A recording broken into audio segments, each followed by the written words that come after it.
Naquela manhã abafada em São Paulo, Matheus Rocha aguardava em silêncio ao lado do carro de luxo, como fazia todos os dias. Para o mundo ao redor, ele era só mais um motorista, alguém fácil de ignorar. Mas por trás do volante havia um homem que suportava humilhações sem levantar a voz, sem baixar a dignidade. Matheus falava pouco. Não discutia. Quando era ofendido, respirava fundo e seguia em frente. Suas roupas eram simples, mas sempre limpas. Seus gestos, contidos. Seu olhar, firme. Havia algo nele que não combinava com a forma como era tratado por sua patroa rica, que adorava lembrar que ele não era ninguém. Ela acreditava que poder vinha do dinheiro. Que gente como Matheus existia apenas para servir e ser descartada. Mas o que essa mulher arrogante fez depois, achando que estava apenas se divertindo, mudaria tudo. Dedo indicador apontando para a direita, fique até o final e descubra como um convite cruel se transformou na maior virada dessa história. Para quem visse de fora, parecia apenas mais um dia comum. Mas, para Matheus, aquele dia começou pesado. Desde cedo, ele já estava de pé, limpando o carro com cuidado excessivo, mesmo sabendo que ninguém repararia. O relógio marcava pouco depois das 7 horas, e o trânsito de São Paulo já dava sinais de impaciência. Quando Helena Vasconcelos saiu da casa, falando alto ao telefone, nem sequer olhou para ele. "Você ainda está aí parado?" disse ela, sem desligar a chamada. "Eu avisei que não suporto atraso." Matheus apenas assentiu com a cabeça. Não explicou que estava ali há quase 1 hora. Não explicou nada. Dentro do carro, Helena continuou reclamando. Do trânsito. Dos clientes. Das pessoas incompetentes o que, segundo ela, sempre atrapalhavam sua vida. Em determinado momento, riu alto no telefone e soltou, sem se importar se ele ouviria. "Motorista é tudo igual. Se errar, a gente troca. Tem um monte precisando de trabalho." As mãos de Matheus apertaram o volante por um segundo. Depois, relaxaram. No fim da manhã, Helena marcou encontro com 2 amigas em um café sofisticado na Vila Olímpia. Matheus ficou no carro, como sempre. Mas, dessa vez, elas o chamaram para carregar algumas sacolas. Não por necessidade. Por diversão. "Ele parece segurança de shopping", disse uma delas, rindo. "Não, parece mais perdido", completou a outra. Helena riu junto. Riu alto. Riu para ser ouvida. "Esse é o mundo dele", falou, apontando para Matheus como se ele não estivesse ali. Segurar bolsa, abrir porta e ficar calado. Matheus ouviu tudo. E ficou calado. Enquanto as mulheres falavam sobre viagens, festas e dinheiro, cada comentário vinha carregado de desprezo. Para elas, Matheus não tinha história, não tinha passado, não tinha futuro. Era apenas alguém que não chegou lá. Em certo momento, uma delas perguntou, em tom de piada: "Você já levou esse motorista em algum lugar chique?" "Deus me livre", respondeu Helena. "Gente assim não sabe se comportar." As risadas ecoaram. Matheus sentiu o rosto esquentar, mas manteve a postura. Não por medo. Por escolha. Ele já tinha aprendido que, para certas pessoas, reagir era exatamente o que elas esperavam. Foi quando Helena recebeu uma mensagem no celular e sorriu daquele jeito específico. O sorriso de quem teve uma ideia. "Meninas, meu aniversário está chegando", disse ela, animada. "Quero fazer algo diferente este ano." As amigas se inclinaram, curiosas. Helena olhou para Matheus por cima do ombro. Depois voltou a olhar para elas. "E se eu convidar o Matheus para a festa?" "O motorista?" Uma delas arregalou os olhos. Justamente, Helena respondeu, satisfeita. Imagina ele no meio da elite de São Paulo, sem saber onde colocar as mãos. As gargalhadas vieram fortes. Cruéis. Vai ser divertido, disse outra. Ele vai passar vergonha. Vai aprender qual é o lugar dele, completou Helena. Mateus ouviu cada palavra. E, quando ela se virou para ele, fingindo gentileza, o golpe final veio. Mateus, disse ela, com um sorriso falso, você está convidado para minha festa de aniversário. Por um segundo, o silêncio tomou conta. Ela esperava surpresa. Medo. Vergonha. Mas Mateus apenas respondeu, com a voz calma. Obrigado, senhora. O sorriso de Helena vacilou. Não era essa a reação que ela queria. E, enquanto elas continuavam rindo, acreditando que tinham criado o espetáculo perfeito, Mateus percebeu que aquela brincadeira o marcava o começo de algo que nenhuma delas seria capaz de controlar. Na volta para casa, o carro seguiu em silêncio. Dentro, as risadas ainda ecoavam na cabeça de Mateus, misturadas às palavras ditas como facas. A patroa e as amigas falavam da festa como quem planeja um espetáculo. Para elas, ele seria o palhaço. Para ele, era só mais uma noite de trabalho, pelo menos era o que parecia. Quando deixou Helena em casa, Mateus estacionou com o mesmo cuidado de sempre. Desligou o motor, pegou as chaves e saiu sem pressa. Ninguém agradeceu. Ninguém nunca agradecia. Ele caminhou até o ponto de ônibus, sentou-se perto da janela e observou São Paulo mudar de rosto ao longo do caminho. As avenidas largas deram lugar a ruas estreitas. As luzes fortes viraram lâmpadas fracas. O barulho virou cansaço. Ao chegar, subiu os degraus gastos do prédio antigo e entrou no pequeno apartamento onde morava sozinho. Tudo era simples. Limpo. No lugar. Mateus largou as chaves sobre a mesa e sentou-se na cama por alguns segundos, respirando fundo. Então ela me convidou, murmurou, sem humor. Levantou-se e ficou diante do espelho. Encarou o próprio rosto por mais tempo do que costumava. Não havia raiva ali. Havia algo mais profundo. Algo antigo. Ele se abaixou, puxou uma caixa de madeira debaixo da cama e a colocou no chão. A tampa rangia. O fecho já não funcionava há anos. Dentro, estavam coisas que ele evitava tocar. Fotos antigas. Um cartão com seu nome impresso em letras elegantes. Um saco de roupa bem dobrado. Mateus pegou uma das fotos. Nela, aparecia mais jovem, usando um terno escuro, sob luzes fortes, caminhando com postura firme. Pessoas aplaudiam. Ele fechou os olhos por um instante. Faz tempo, disse em voz baixa. Pegou outra foto. Ao lado dele, uma mulher sorria com orgulho. Sua mãe. As palavras dela ecoaram na memória como se nunca tivessem ido embora, e nunca abaixe a cabeça por causa de ninguém. Mateus abriu o saco de roupa. Lá estava o terno. Bem cuidado. Guardado com respeito. Passou a mão pelo tecido devagar, como quem toca uma parte da própria história. O celular vibrou. Mensagem de Helena: e não esqueça da minha festa. Venha bem vestido. Não me faça passar vergonha. Ele leu. Pensou por alguns segundos. E respondeu apenas: estarei lá. Depois, voltou ao espelho. Endireitou os ombros. Respirou fundo. Eu não vou passar vergonha, disse para si mesmo. Eu nunca passei. Na manhã seguinte, chegou ao trabalho como sempre. Cedo. Lavou o carro. Conferiu os pneus.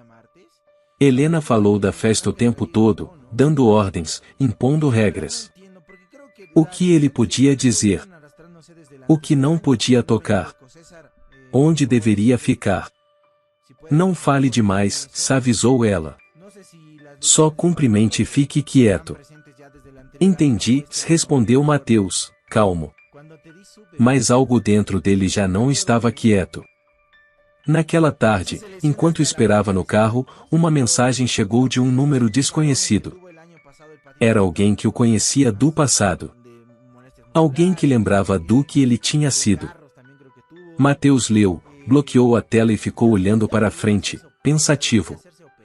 No fim do dia, ele não foi direto para casa. Parou em uma pequena alfaiataria de bairro. Um senhor idoso o atendeu com atenção.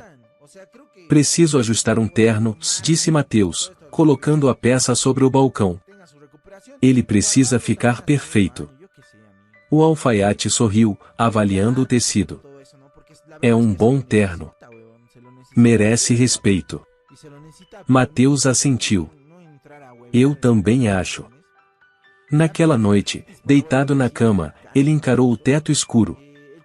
O convite não era uma brincadeira inocente. Era uma armadilha. Um teste.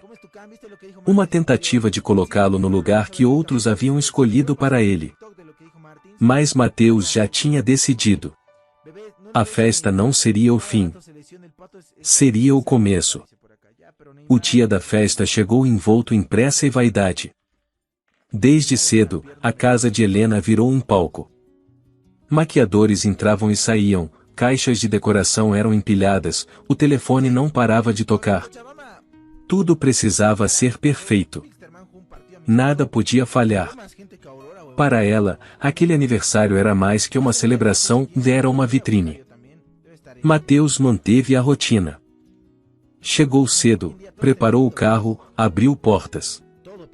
Recebeu instruções curtas, quase cortantes. Me deixe no salão e vá embora, disse Helena, ajustando o vestido.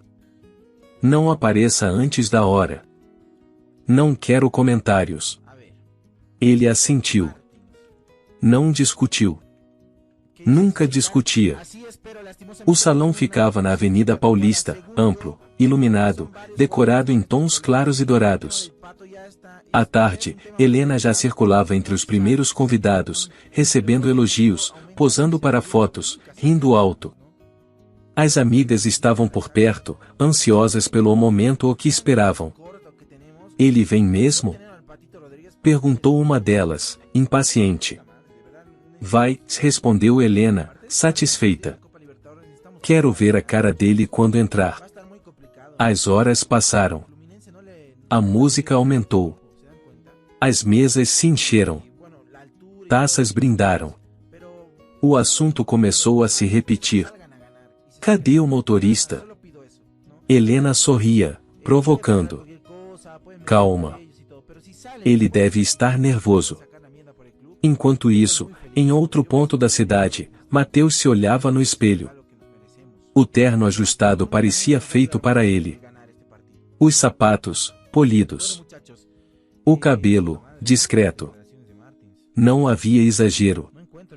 Não havia ostentação. Apenas presença. Ele respirou fundo, pegou o celular e respondeu à última mensagem, estou a caminho. No salão, a música baixou sem que o DJ planejasse. Não foi comando. Foi reação. Um burburinho começou perto da entrada. Olhares se viraram. Conversas cessaram. Alguém apontou discretamente. A porta se abriu. Mateus entrou com passos firmes, sem pressa. Não procurou ninguém. Não baixou a cabeça. O terno assentava com naturalidade, a postura, com autoridade silenciosa. A luz refletiu nos sapatos. Um flash disparou. Depois outro. Quem é ele? Sussurrou alguém. Já vi esse rosto, arriscou outro. No centro do salão, Helena congelou.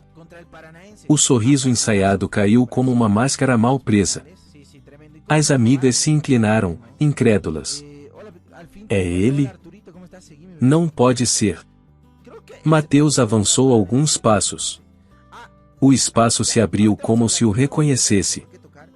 Pessoas se afastaram sem perceber.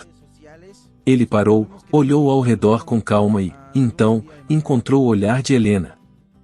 Não havia revanche. Não havia desafio. Apenas serenidade. Boa noite, disse ele, com voz clara. Feliz aniversário.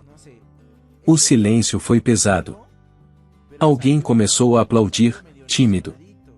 Outro acompanhou. O aplauso cresceu, não por deboche, mas por impacto. Helena sentiu as pernas vacilarem e segurou a cadeira. Não era assim que o plano terminava. Você veio, ela disse, forçando um riso.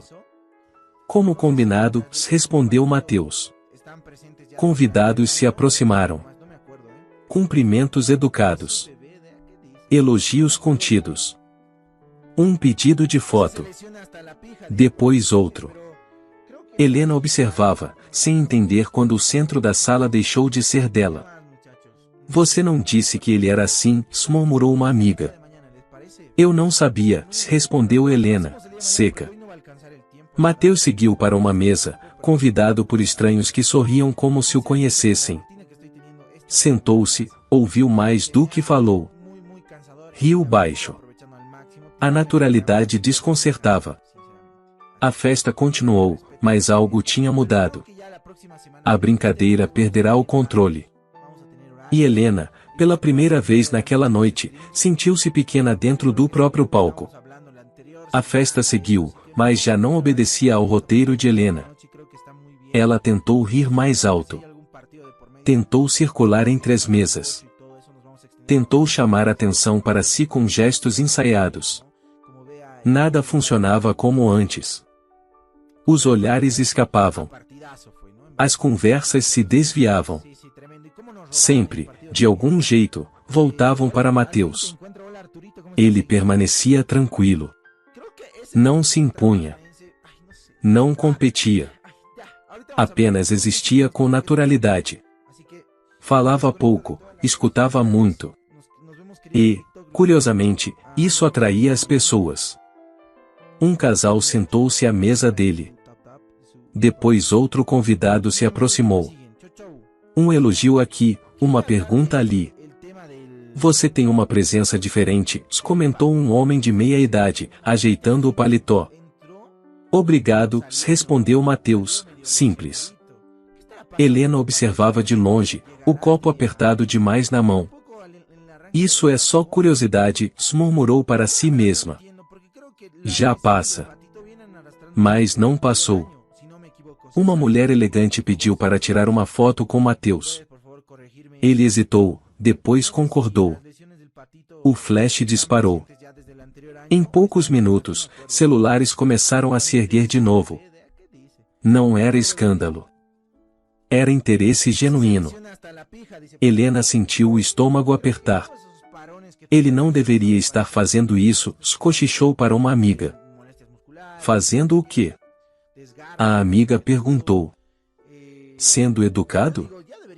Perto do bar, um homem com câmera profissional observava em silêncio.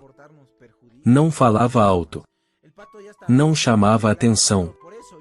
Apenas registrava momentos. Quando Mateus riu de algo que uma convidada disse, a câmera clicou. O fotógrafo se aproximou. Desculpe, disse, educado. Você se importa? Não, respondeu Mateus. Tudo bem. Você já trabalhou com imagem antes? Mateus pensou por um segundo. Há muito tempo. O fotógrafo sorriu. Dá para perceber. Helena viu a cena e sentiu um incômodo novo, mais profundo. Não era raiva. Era medo de perder algo que ela nem sabia que possuía, um controle. Minutos depois, o celular de Mateus vibrou. Uma notificação. Ele olhou rápido, guardou. Vibrou de novo. E mais uma vez. Comentários. Curtidas. Perguntas. Quem é ele? De onde saiu? Ele franziu a testa, sem entender completamente. Está tudo bem? Perguntou uma mulher sentada ao lado. Sim, respondeu ele. Só mensagens. Do outro lado do salão, Helena começou a perceber os cochichos. Não é o motorista dela? Parece que sim. Que ironia. Ela se levantou e caminhou até Mateus, o sorriso duro demais para ser natural. Mateus chamou, alto. Fique por aqui. As pessoas podem precisar de você. O tom denunciava. Uma das mulheres à mesa franziu a testa. Precisar dele para quê? Perguntou, seca. Helena riu, nervosa. Ele gosta de ajudar. Mateus se levantou com calma. Estou bem aqui, disse, sem confrontar. Obrigado. O desconforto se espalhou. Helena recuou. Sentiu-se exposta. Pouco depois, o celular de Mateus vibrou novamente. Desta vez, uma mensagem direta. Sou Camila, trabalho com uma agência. Estou no evento. Podemos conversar? Ele levantou os olhos. Procurou. Encontrou uma mulher de vestido preto simples, parada perto da parede, observando com atenção profissional. Os olhares se cruzaram. Ela acenou discretamente. Mateus respirou fundo e caminhou até ela. Helena acompanhou com os olhos, o coração acelerado. Quem é essa? Sussurrou. A conversa foi curta. Objetiva. Camila falou baixo, com segurança. Vi sua foto circulando agora há pouco, disse. Você tem algo raro. Presença. Já pensou em retomar? Retomar o quê? Mateus perguntou. O que você deixou para trás?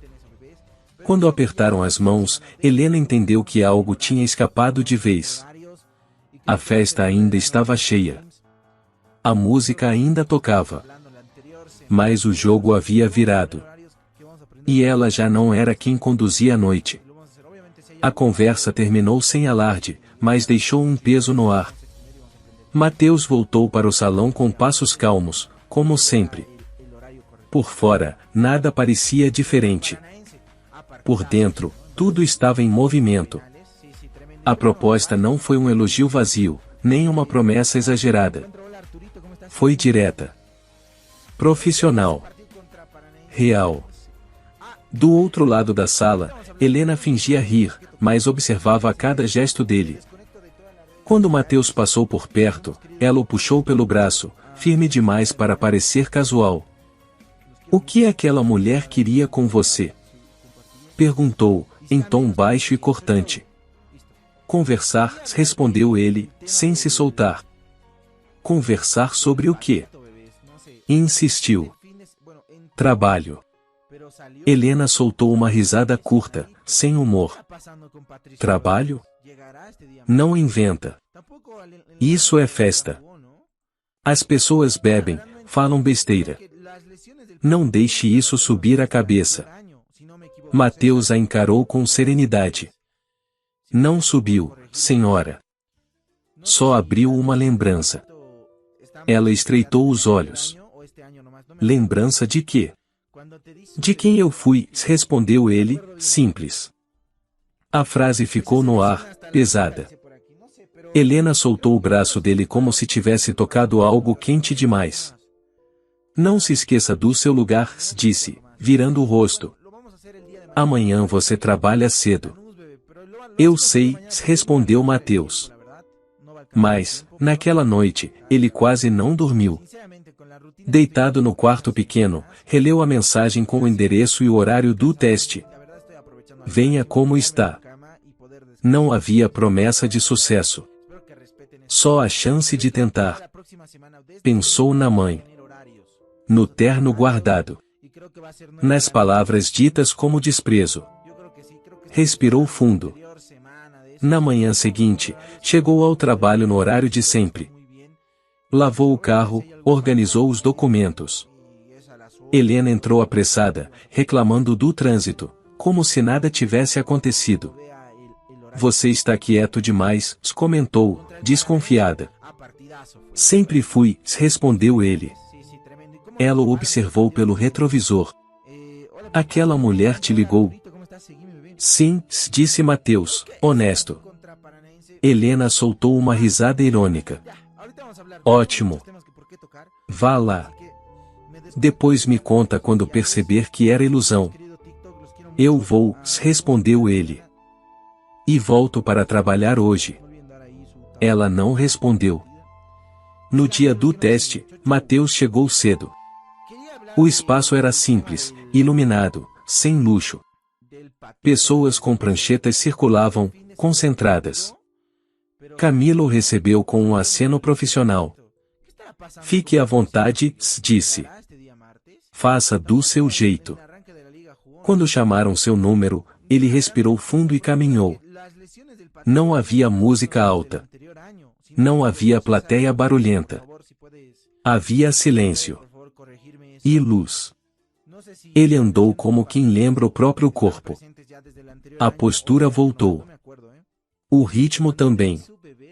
Alguns cochichos surgiram. Um sorriso aqui. Um aceno ali. Ao final, Camila sorriu. Obrigada por vir. Entramos em contato. No caminho de volta, Mateus sentiu algo raro, leveza. Não era vitória. Era possibilidade. À tarde, o celular vibrou enquanto ele esperava no carro. Eles gostaram. Querem conversar. Ele fechou os olhos por um segundo. Depois, respondeu, disponível. À noite, sentou-se diante de Helena no escritório dela. Preciso falar, disse. Ela revirou os olhos. Seja rápido. Recebi uma proposta, se explicou, com calma. Vou aceitar. O sorriso dela desapareceu. Aceitar o quê? Um contrato. Vou deixar o trabalho no fim da semana. Helena levantou-se bruscamente. Você não pode sair assim. Posso, respondeu Mateus, sereno. E vou. Isso é por causa da festa? Ela acusou. Não, disse ele. É por causa da minha vida. Ela apontou o dedo. Você vai se arrepender. Mateus assentiu. Talvez. Mas prefiro tentar. Quando saiu, sentiu o corredor longo parecer curto. Pela primeira vez, não carregava chaves que não eram suas. A decisão estava tomada. E o caminho, finalmente, era dele. As semanas seguintes passaram rápido demais para Mateus. Nada mudou de um dia para o outro, mas tudo começou a sair do lugar certo. Ele ainda acordava cedo, ainda vestia roupas simples, ainda falava pouco. A diferença era interna. Havia um rumo. Vieram as primeiras provas de roupa. Depois, ensaios. Caminhadas sob luz branca, correções silenciosas, olhares atentos. Mateus escutava, aprendia, ajustava. Não tentava impressionar. Não precisava. Sua presença fazia o trabalho por ele. Quando saiu a confirmação do primeiro trabalho oficial, ele leu a mensagem 2 vezes. Depois fechou o celular e respirou fundo. Não comemorou. Apenas sentiu. Era real. Do outro lado da cidade, Helena começou a sentir o impacto do que tinha perdido. Não dinheiro. Não status imediato. Mas algo mais sutil, respeito. Clientes passaram a adiar reuniões. Convites diminuíram. Os telefonemas já não vinham com a mesma urgência. Em um evento menor, ouviu um comentário atravessado como farpa. Não é ela que humilhou aquele modelo? Helena fingiu não ouvir. Mas ouviu. Certa noite, sentada sozinha em casa, ligou a televisão sem prestar atenção. Um desfile começou. As luzes se acenderam. A música mudou. E então, o apresentador anunciou. Agora, uma das revelações da temporada. Mateus entrou na passarela. Calmo. Firme. Seguro. Cada passo parecia ocupar o espaço certo. O público aplaudiu com entusiasmo. Câmeras acompanharam. O nome dele surgiu na tela. Helena sentiu o estômago afundar. Esse, murmurou. Esse era meu motorista. A televisão seguiu. O desfile terminou. Ela desligou o aparelho devagar. O silêncio da sala foi mais alto que qualquer música. Para Mateus, os dias ficaram cheios. Viagens. Estúdios. Ensaios. Pessoas novas. Algumas lembranças antigas reapareceram. Mensagens de quem nunca o tinha visto antes. Ele respondia pouco. Agradecia. Seguia. Apesar de tudo, continuava o mesmo. Educado. Discreto. Sem revanche. Meses depois, em outro evento, outro salão, outras luzes, seus caminhos se cruzaram novamente. Helena estava ali, menos cercada, menos notada. Mateus entrou e o ambiente reagiu. Sorrisos. Cumprimentos. Conversas que se formavam ao redor dele. Ela ouviu antes que ele a visse. Quando os olhares se encontraram, nenhum dos dois se moveu por um segundo. Mateus se aproximou primeiro. Boa noite, disse ele, com a mesma calma de sempre. Boa noite, respondeu Helena, com a voz mais baixa do que lembrava. Houve um silêncio breve. Não desconfortável. Revelador. Você está indo bem, se ela disse, sem conseguir esconder o peso das palavras. Estou aprendendo, respondeu Mateus. Ela respirou fundo. Eu errei com você. Mateus não sorriu. Não acusou. Apenas assentiu. Todos erramos em algum momento. Você me odeia? Ela perguntou, quase num sussurro. Ele pensou por um instante. Não. Mas aprendi algo importante. O quê? Como não tratar as pessoas. As palavras não foram duras. Justamente por isso doeram. Helena abaixou os olhos. Desculpa. Eu aceito, disse Mateus. Sinceramente. Alguém o chamou do outro lado da sala. Ele se despediu com um aceno educado e seguiu. Helena ficou ali, observando-o se afastar, rodeado de respeito. Naquela noite, ela entendeu o que tinha perdido. E Mateus entendeu o que tinha conquistado. Não aplausos. Não fama. Mas algo maior. Liberdade. Com o tempo, a vida de Mateus ganhou um ritmo que ele nunca havia imaginado. Não foi fácil. Houve dias longos, noites curtas, cansaço físico e medo silencioso. Mas, pela primeira vez, cada esforço tinha sentido. Ele caminhava sob luzes fortes, posava diante de câmeras, via seu rosto aparecer em lugares onde antes só passava despercebido. Ainda assim, continuava acordando cedo, falando pouco, mantendo os pés no chão. Enquanto isso, Helena experimentava um silêncio diferente. O telefone tocava menos. Os convites diminuíram. Pessoas que antes a cercavam agora apenas cumprimentavam e seguiam adiante. Não era a pobreza que a visitava, mas algo mais difícil de aceitar, a perda de respeito. Ela começou a ouvir cochichos, lembranças do passado, comentários sobre como tratava quem dependia dela. Um dia, ao ver um grande painel publicitário na avenida, Helena parou o carro. Lá estava Mateus. Elegante. Seguro. Olhar firme. Não havia arrogância naquela imagem, apenas presença. Naquele instante, ela entendeu que não perdeu um motorista. Perdeu a chance de ter sido melhor como ser humano. Mateus.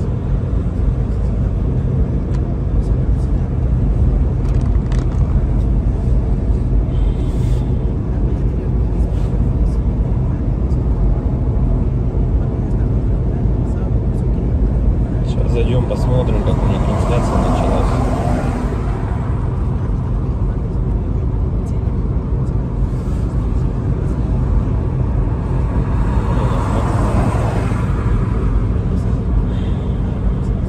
Если вот рассматривать, я говорю, задумываясь о том, что прожитые типа 30 лет, так смотришь на многих людей, которые сейчас, соответственно, живут, которым в районе 30, которые уже потеряли вообще вкус к жизни, да, радость какую-то от жизни. Таких, причем, кстати, становится все больше и больше. Мне кажется, этот средний возраст, когда говорили, что начинается вот этот кризис среднего возраста, он тоже сместился, как и говорят, что сейчас люди, в принципе, быстрее взрослеют, быстрее осмысливают все, да, почему-то это всегда все в плохом больше ключе на самом деле, да, вот что сейчас дети, к примеру, быстрее взрослеют, вот, и мне кажется, кризис вот этот среднего возраста, он, наверное, тоже сместился. И вот я думаю, что он сместился где-то в районе 30 лет. Опять-таки, это тоже не со всеми, наверное, связано.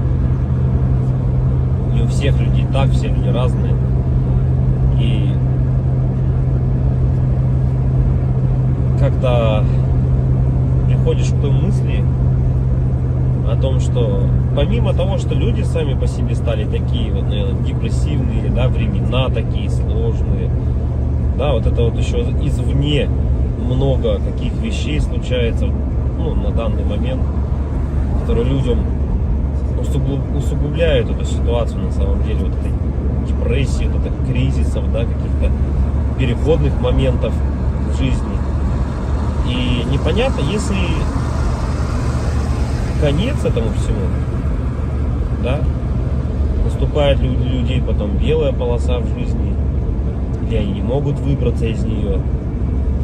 Примеров достаточно на самом деле много. К примеру, вот сосед у меня есть такой хороший парень был, и есть, он хороший человек сам по себе, но вот у него сейчас очень сложные времена такие, как бы дизмораль на него напала о том, что он не реализовался в своей жизни к 30 годам, что жизнь у него кончена. И не может он выбраться из этой ситуации. Да? Как говорят,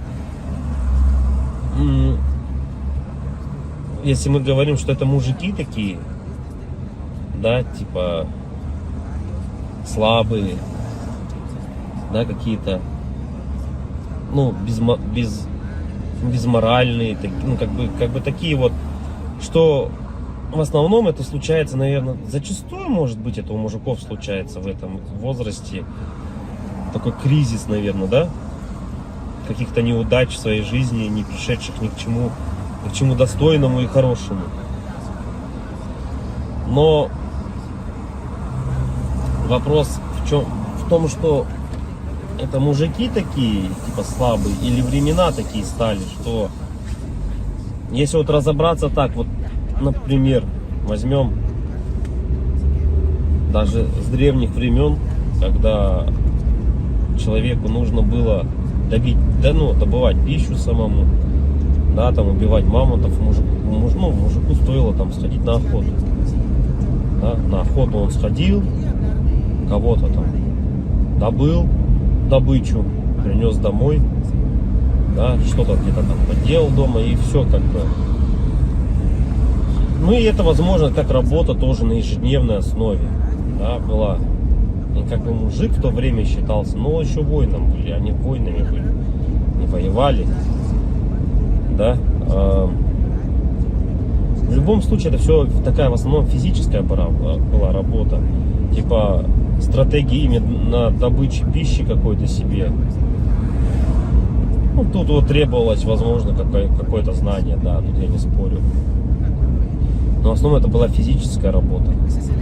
Если взять, к примеру, не такие далекие времена, когда там люди вот только выходили из пещер, да, взять даже, допустим, 50 лет назад, 100 лет назад, да, когда люди работали на заводах, и что тогда считалось именно мужиком, да, таким.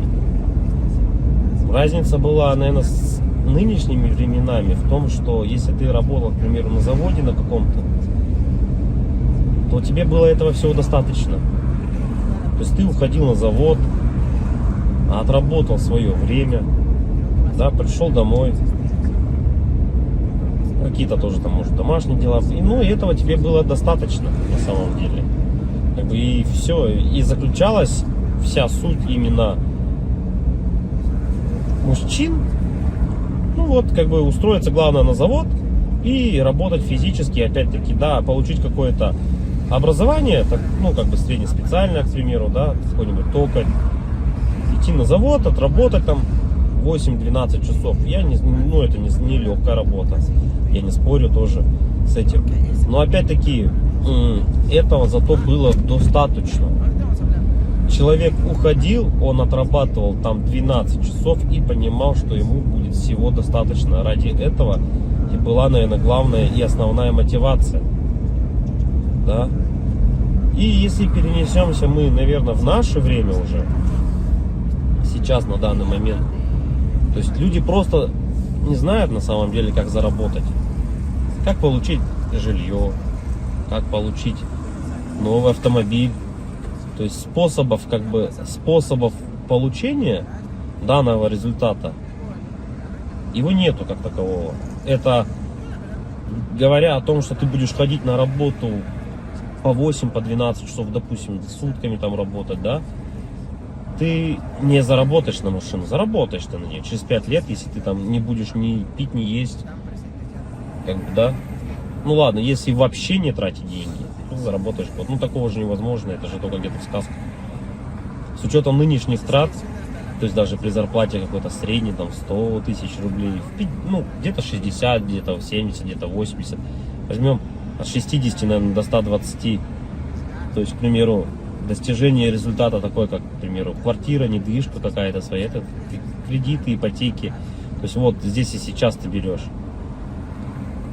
И залазя все глубже и глубже, то есть, как сказать, взял ты, к примеру, себе недвижимость, да, в ипотеку, пусть она будет так. Помимо тех трат, к примеру, помимо этой ипотеки, там, ремонт и так далее, тебе за эти 20 лет нужно и телефоны менять, и одежду менять, и так далее, там, кушать надо. Машины также в этот же момент менять тебе надо. И то есть это кабала на самом деле такая, она дизморальная. И к чему это все? Что же значит мужик в наше время, который ходит на завод, работает 12 часов, а денег у него все равно нету? Как бы добычу он принести уже не может, да? Ну типа он может сходить в лес, но от этого толку особо не будет. И, наверное, сам интернет, во-первых, расфорсил вот это вот все, то, что люди должны зарабатывать какие-то миллионы. Они должны зарабатывать. Это было бы шикарно, если бы каждый зарабатывал. Но каждый по своей сути не может столько зарабатывать, да, потому что не хватит денег, чтобы каждый. А может их и хватит, но никто никому не даст так зарабатывать. И вот возвращаясь, к примеру, к тому, что какая зарплата? 1300, наверное, должна быть в наше время, чтобы как бы себя, наверное, обеспечивать, да, хорошо, одному. И кто же тогда мужик в наше время? Типа, что он должен делать? Что он должен выполнять? Как бы, если он ходит на работу, но смысла от этого нету. Ну, как бы он есть, да, у тебя какой-то идет доход, но если его недостаточно. Смотришь другие профессии, другую работу, да,